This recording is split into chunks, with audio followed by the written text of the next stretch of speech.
So our project this semester was on, um, yeah, as the title says, climate optimal control. So basically, we took a climate model and we um, found an optimal control to manipulate the climate the way that we need to. So the model that we used was the Budico-Sellers model. It's a pretty commonly used, yeah, climate model. And what it is at its core is an energy balance model. So the change in temperature is proportional to energy in minus energy out. So to quickly explain the terms in these equations here, you can kind of see that there's three different sections. The section that starts with Q, Q times S times 8 of T, that part represents the incoming energy, so incoming radiation from the sun. And then the next part, the A of T plus B times the temperature, is the part that represents the outgoing energy, and that value A of T is the outgoing greenhouse gas emissions. And so that's kind of going to be our control in this problem. We're going to control how much greenhouse gases are being emitted from the Earth's surface. And then the final part of that equation is C, is that C section, and that just kind of represents the dispersal of energy across the Earth's surface. And for that second equation, this is just eta is where the ice line is located. And yeah, that equation just kind of quickly describes how the ice line changes over time. And usually you make epsilon really small to represent the slow movement that is pretty characteristic of Earth's climate.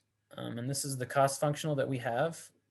So what we're trying to do is we're trying to minimize first the change in temperature, because we don't want it to be very quick, because that could cause some serious issues. And we also want to have our final temperature be close to this optimal temperature T star. So this is how we wrote out our cost functional that would hopefully minimize both of those things.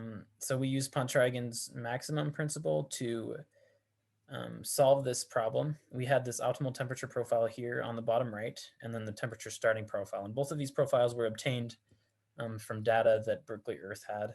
And the optimal profile was just one that we selected 100 years ago.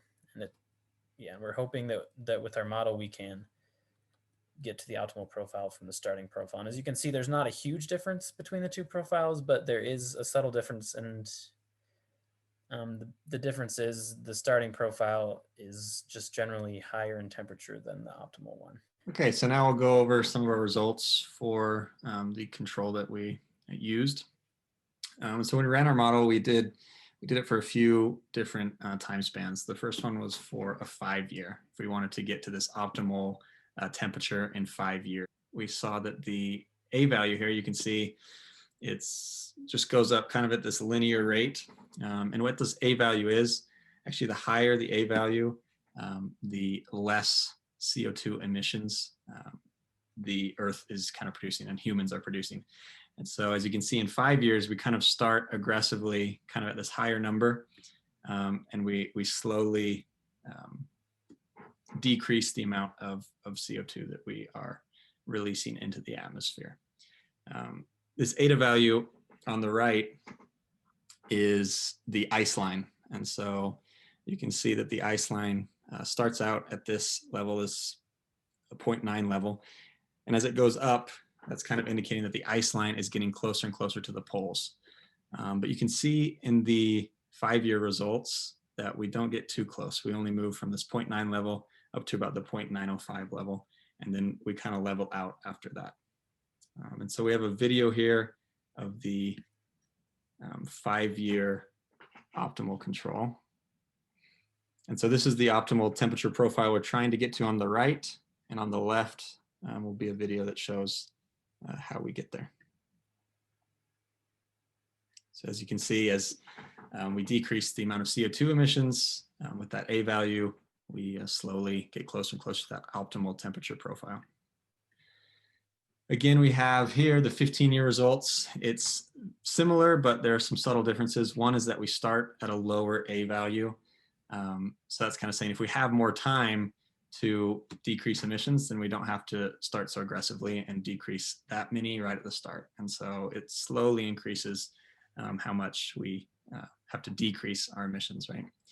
The other difference here is in the eta value, we do get slightly closer to the poles in our ice line, but again, you see that it levels out. And then we have a video for the 15-year one as well. kind of a similar thing. It just slowly approaches this optimal temperature profile. And then the last one we checked was this 30-year. And you can see this is, we start off a much more or much less aggressive with the CO2 emissions, and then it slowly ramps up over time. So when we have 30 years, we have a little more time to make those changes. But you can see the eta value here. It gets really close. It goes from 0.9 up to about 0.97, which is getting really close to the poles, which is less than optimal for our purposes. And so one of the things we want to do if we had more time to work on this project is to maybe add in a constraint in our cost functional for this eta value and make it so it can't get too close to the poles, and see what kind of results we would get if we force that constraint on it. But here's the last video for this 30 years.